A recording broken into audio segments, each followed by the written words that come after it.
ఇప్పుడే country delight యాప్ని download చేసుకోండి. Download the country delight app now. నమస్తే, నేను Keshav. Welcome to Suman TV. ఆంధ్రప్రదేశ్లో కూటమి నాయకత్వం అభివృద్ధి సంక్షేమం గురించి పదే పదే మాట్లాడుతుంది. కానీ కూటమిలో ఎవరిది పైచేయి అనేటువంటి అంశం పైన ఎక్కువ చర్చ రాద్ధాంతం జరుగుతుంది. అక్కడక్కడ జరుగుతున్నటువంటి కొన్ని ఇన్సిడెంట్స్ ఎమ్మెల్యేలతో పాటు పార్టీకి, కూటమి ప్రభుత్వానికి అప్రదిష్టం తీసుకొస్తున్నాయి. మరికొన్ని ఇన్సిడెంట్స్ నేరుగా కూటమి పార్టీల మధ్య చిచ్చుగా మారుతున్నాయనేటువంటి విమర్శలు ఉన్నాయి. అందులో ముఖ్యమైనటువంటిది శ్రీశైలం అటవీ క్షేత్రం దగ్గర జరిగినటువంటి ఒక సంఘటన. అందులో ప్రధాన నిందితుడు అంటూ వార్తలు వైరల్ అయిన నేపథ్యంలో ఎమ్మెల్యేని A2గా చేర్చి జనసేన పార్టీ నేతని A1గా చేర్చారనేటువంటి అంశంపైన ఇప్పుడు ఆసక్తికరమైన చర్చ జరుగుతుంది.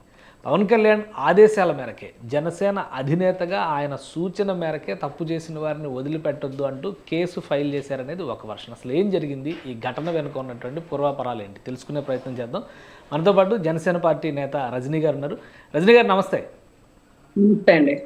రజనీ గారు, ఈ ఇన్సిడెంట్ గురించి రకరకాల అంశాలు సోషల్ మీడియాలో అయితే వైరల్ అవుతూ ఉన్నాయి. కావాలనే జనసేనని టార్గెట్ చేశారని కొంతమంది, పవన్ కళ్యాణ్ గారికి తెలియకుండా ఈ కేసు పెట్టారని ఇంకొంతమంది, ఇంకోవైపు నుంచో పవన్ కళ్యాణ్ గారికి క్లారిటీ ఉంది, ఆయనే సూచన చేశారు, తప్పు ఎవరు చేసినా ఉపేక్షించేది లేదని చెప్పని అన్నారని. అసలు ఏం జరిగింది, ఏంటి శ్రీశైలం అటవీ క్షేత్రంలో ఎమ్మెల్యే ఓవర్ యాక్షన్ ఏంటి, కేసు ఏమో జనసేన నేత మీద రావడం ఏంటి? సార్, ముఖ్యంగా ఈ కేసు గురించి మీకైనా నాకైనా తెలిసింది ఎక్కడ వరకు ఎంతవరకు అంటే, అటవీ శాఖలో పనిచేసే అధికారులు బయటకు వచ్చి మీడియా ముందు చెప్పినటువంటి మాటలు తప్ప యాదృచ్ఛికంగా అక్కడ అసలు ఏం జరిగిందో మన ఎవరికి తెలియదు. కానీ వారు మాత్రం యథావిధిగా జరిగినట్టుగా, ఏదైతే మేము అటవీ శాఖ అధికారులము మేము ఇలాగా ఆ వేలో వెళ్ళకూడదు, టైం దాటిపోయిందనో ఇంకొకటనో అడ్డగించినాము, వారు దానికి వినకుండా మమ్మల్ని మా వెహికల్లోంచి దించేసి వాళ్ళ వెహికల్లో ఎక్కించి మమ్మల్ని కొట్టి, మమ్మల్ని బూతులు తిట్టి, దుర్భాషలాడి రాత్రంతా 2 వరకు మమ్మల్ని శ్రీశైలం అడవుల్లో తిప్పించి మమ్మల్ని మా వాకీ టాకీలు తీసుకొని మమ్మల్ని అసభ్య పదజాలం వాడినారు, కొట్టినారు. మేము అందులోనూ వారికి సంబంధించిన ఎవరైతే దెబ్బలు తిన్న వారిలో SC/ST వాళ్ళు కూడా ఉన్నారు కాబట్టి SC/ST అట్రాసిటీ కేసు కట్టినాము. శ్రీయుత మా అటవీ శాఖ మాత్యులకి ఇన్ఫార్మ్ చేసినాము. గౌరవ ఎమ్మెల్యే గారు ఇట్లా మాట్లాడినారు. ఇవన్నీ యథారకంగా చెప్తూ చివరిలో ఒక మాట, మీరు కుదిరితే అది ప్లే చేయండి, చివరిలో ఒక మాట హెచ్చరిస్తున్నాము అనే పదాన్ని వాడినారని ఇది రియల్లీ స్టన్ అండ్ షాక్. ఒక అధికారులు హెచ్చరిస్తున్నాము అనే పదాన్ని వాడినారంటే వాళ్ళకి ఎంత బాధ కలిగి ఉంటుంది. అదే కుటుంబంలో గనక మనం ఒక ఆడబిడ్డను, అదే కుటుంబంలో గనక మనం ఒక మగబిడ్డగా ఉంటే ముందు ఇమీడియట్ గా నిలదీసి ఉండే వాళ్ళని కాలర్ పట్టుకుని. అయితే ఎవరికి ఎక్కువ వారికి పెద్ద పదవ చిన్న పదవ మాకెందుకు? అర్ధరాత్రులు అపరాత్రులు గవర్నమెంట్ ఉద్యోగంలో యూనిఫామ్ లో ఉన్న వాడిని వృత్తికి ఆటంకపరుస్తూ వారి చేతిలో వాకీ టాకీలు తీసుకుని వాళ్ళ వెహికల్ దింపి మీ వెహికల్లో ఎక్కించుకుని కిడ్నాప్ 2-3 గంటలు తిప్పించి అడవుల్లో కొట్టి బూతులు తిడితే ఏమబ్బా, 62 సంవత్సరాలు ఉద్యోగం చేసే ఒక అధికారి ఒక పక్కన, 5 సంవత్సరాలు ఎమ్మెల్యేగా ఉండేటటువంటి మీరు ఒక పక్కన, అది ఏంటో నాకు అర్థం కాని విషయం ఏంటంటే ఒకటి ఎమ్మెల్యే అండతోనే రెచ్చిపోయారు. ఎమ్మెల్యే సూచన మేరకు ఎమ్మెల్యే మా ప్రభుత్వం ఇది, ఎవర్రా మీరు అని చెప్పని అన్నారు. ఇవన్నీ చాలా వచ్చింది. ఎమ్మెల్యే మద్యపానం సేవించి ఉన్నారనేది కూడా వచ్చింది. కానీ కేసులో మాత్రం A1 జనసేన నాయకుడు ఆయన అజయ్ రౌత్ అని ఆయన పేరు ఏదో చెప్పారు, ఆయనని A1 పెట్టారు, ఎమ్మెల్యేని A2 పెట్టారు. పైగా ఇదంతా కూడా పవన్ కళ్యాణ్ గారికి తెలిసే జరిగింది, పవన్ కళ్యాణ్ గారి సూచన మేరకే జరిగిందంట. నిజమేనా? అట్లాంటి పరిస్థితి ఉందా? అఫ్కోర్స్ సార్, ఇంకా అంటే మాకు దాని గురించి పూర్తిగా విషయ సమాచారం అయితే లేదు సార్. బట్ A1 అయినా A2 అయినా అధికారంలో ఉన్నవాడికి ఇబ్బంది, ఇన్ఛార్జీలకి ఏముంటదండి? ఇన్ఛార్జీలకి ఏముంటది? అధికారంలో ఉన్నవాడికి ఆ సెక్షన్ 353 IPC అప్లికబుల్. ఇప్పుడు భారతీయ న్యాయ సంహిత కదా, అది వేరే చట్టం. సో ఏదైతే గవర్నమెంట్ వృత్తిలో ఉన్న ఒక వ్యక్తి మీద ఆటంకపరచడం, kidnap case, SC/ST atrocity case, ఇవన్నీ అధికారంలో ఉన్న వారికి ఇబ్బంది. ఇన్ఛార్జికి ఉంది. ఇన్ఛార్జి A1 ఉన్నా, ఆయన A4లో ఉన్నా తప్పు ఎవరు చేసినా తప్పే కదా, ఇది నాన్ బెయిలబుల్ అఫెన్స్ కదా. కానీ ఆ అటవీ శాఖ ఇప్పుడు ఆయన ఇన్ఛార్జిగా ఉన్న వ్యక్తి అశోక్ రౌత్ అనే ఆయన మరి జనసేన పార్టీ నుంచి జనసేన పార్టీ పరంగా చర్యలు తీసుకుంటారా? ఇప్పుడు ఈ ఇన్సిడెంట్ జరిగింది కాబట్టి A1 అని పెట్టారు కాబట్టి, పైగా ఎందుకంటే జనసేన అధినేత నేతృత్వం వహిస్తున్నటువంటి శాఖకి సంబంధించినటువంటి అధికారులతో ఆయన అలా బిహేవ్ చేయడం అనేది కూడా చాలా పెద్ద క్రమశిక్షణ రాహిత్యం కింద చూడాల్సి ఉంటుంది కదా. అదే సార్, ఒకవేళ ఎమ్మెల్యే గారు చెప్తే ఆయన వెళ్ళి వాళ్ళని కొట్టినాడా, నిర్బంధించినాడా, ఆ వెహికల్లో అతనే ఉన్నాడా, ఇవంతా మనకు తెలియదు కదా. దర్యాప్తు చేస్తున్నారు. ఓకే. తప్పు ఎవరు చేసినా ఒకటే సార్, ఎమ్మెల్యే చేసినా, పార్టీ ఇన్ఛార్జ్ చేసినా. ఆయన అంటాడు, పవన్ కళ్యాణ్ గారు అనే వ్యక్తి తప్పు చేసినా మీరు కాలర్ పట్టుకొని నిలదీయాలా, తప్పు ఎవరు చేసినా తప్పే అని. అటువంటి ఒక నిజాయితీ గల ఒక వ్యక్తి తన పార్టీ వారు తప్పు చేసినా యథావిధిగా మీరు చూసినారు. వినూత కోట వినూత కోట నా ఇంటి ఆడబిడ్డ అని మాట్లాడినటువంటి పరిస్థితి నుంచి అమ్మాయి తప్పు చేస్తే ఇమీడియట్ గా పార్టీ నుంచి బహిష్కరించినటువంటి పరిస్థితి మీరు చూసినారు. తప్పు చేస్తే ఎవరిని ఉపేక్షించరండి. ఎందుకంటే చిన్న కలుపు మొక్కే కదా అని వదిలేస్తే మొత్తం అంతా ములిసిపోతుంది. ఇలా మాట తులితే కోప్పడతాడు, ఇలా పద్ధతిగా ఉండాలా, ఆ తప్పులో మన ఇన్వాల్వ్మెంట్ ఉండకూడదు, సరికి తెలిస్తే కోప్పడతారని ఒక భయభక్తులతో పెంచుతున్నాడు పార్టీని. ఎందుకంటే ఇప్పుడిప్పుడే మీరు ఒక అందరూ పార్టీలో 40 సంవత్సరాలు సుదీర్ఘ ప్రయాస, లేకపోతే ఒక 60 సంవత్సరాలు కాంగ్రెస్ తో ట్రావెల్ ఉన్న వైసీపీ వాళ్ళు కాదండి. సో చాలా డిసిప్లిన్ అనేది మెయింటైన్ చేస్తారు దాంట్లో, అసలు సందేహమే. కూటమి నాయకత్వం వచ్చిన తర్వాత ఏడాదిన్నర కూడా గడవక ముందరే రకరకాల విమర్శలు వైసీపీకి అయితే ఇవి స్వయంకృతాపరాధాలా, లేదంటే వీళ్ళు కావాలని వైసీపీకి విపక్షానికి అస్త్రాలు ఇస్తున్నారా? ఎమ్మెల్యేలు దొరికిపోతున్నారు, నాయకులు దొరికిపోతున్నారు, రకరకాల ఇన్సిడెంట్స్లో ఇబ్బంది పడతారు. చివరికి మంత్రి మీద అయితే ఏకంగా తిరుమలలోనే ఆయన ఏదో అరాచకాలు చేస్తున్నాడని చెప్పిన ఆయన మీద విమర్శలు వస్తున్నాయి. పేరోల్ విషయంలో 2 ఎమ్మెల్యేలు ఇరుక్కున్నారు.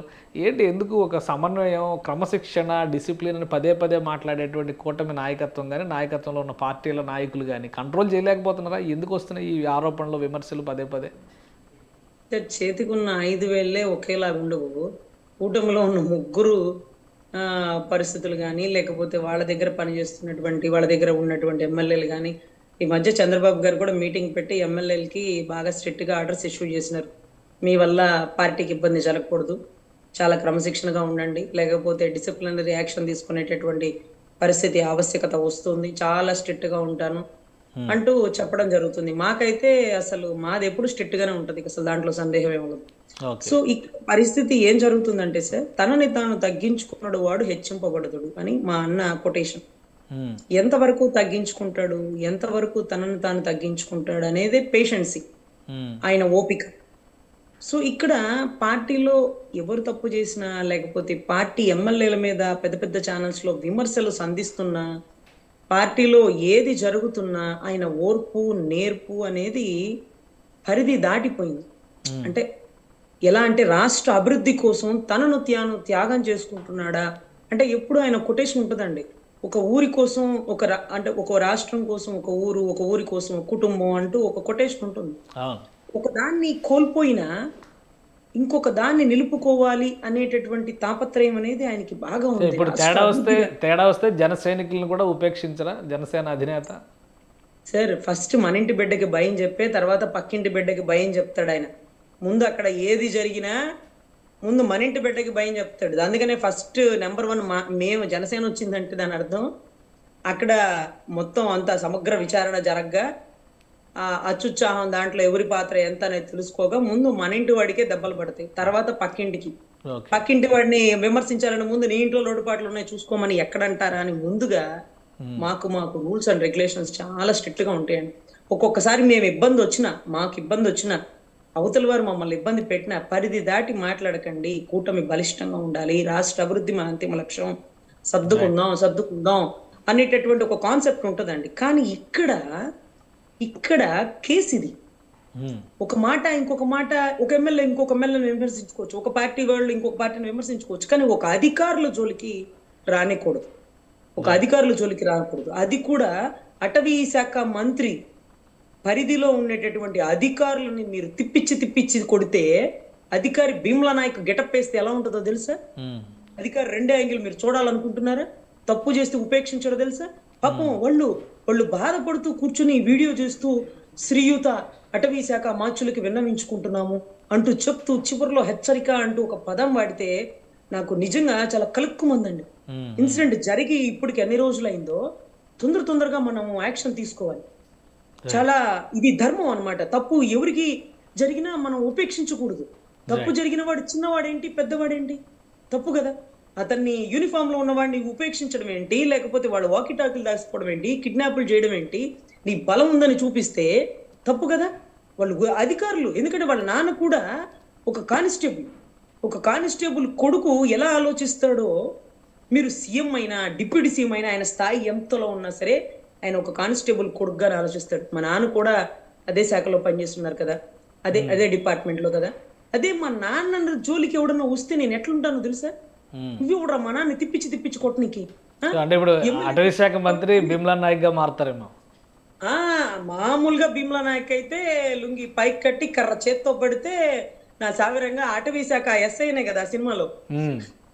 సో అట్లా సార్ ఈ రోజు ఏంటంటే ఒక పదవిలో ఉన్నారు, చాలా ఓర్పుగా చాలా నేర్పుగా సమయాలోచనతో ఎఫ్ఐఆర్ చేపించి సమగ్ర విచారణ చేసి తప్పు తనవాడికైనా సరే శిక్ష ఒకేలాగా వేస్తూ ఈ రోజు జనాల్లోకి వెళ్తున్నటువంటి ఒక నిజాయితీ గల మంత్రి సార్. సో ఖచ్చితంగా అరెస్ట్ అవ్వాలి. సెక్షన్స్ నాన్ బెయిలబుల్, ఇవన్నీ తప్పించుకోవడానికి లేదు. ఇది ఒక్కటి ఉపేక్షిస్తే ఇలాంటివి ఎన్నో రిపీట్ అవుతాయి. అయినా వాళ్ళ శాఖ మంత్రి చాలా గట్టివారు కాబట్టి ఖచ్చితంగా శిక్ష పడుతుందని నేనైతే భావిస్తున్నాను సార్. ఇది ఒక అధికార ప్రతినిధిగా కాదు, ఒక అడ్వకేట్ గా చెప్తున్నాను. అవన్నీ నాన్ బెయిలబుల్ అఫెన్సే. కిడ్నాపింగ్ కానీ, SC/ST అట్రాసిటీ కానీ, అదే రకంగా వాళ్ళ మీద దాడి చేయడం కానీ, అదే రకంగా యూనిఫామ్ లో ఉండే వ్యక్తులని వారి విధులకు ఆటంకపరచడం సెక్షన్ 353 కానీ, ఇవన్నీ కూడా తప్పించుకోవడానికి వీల్లేని సెక్షన్స్.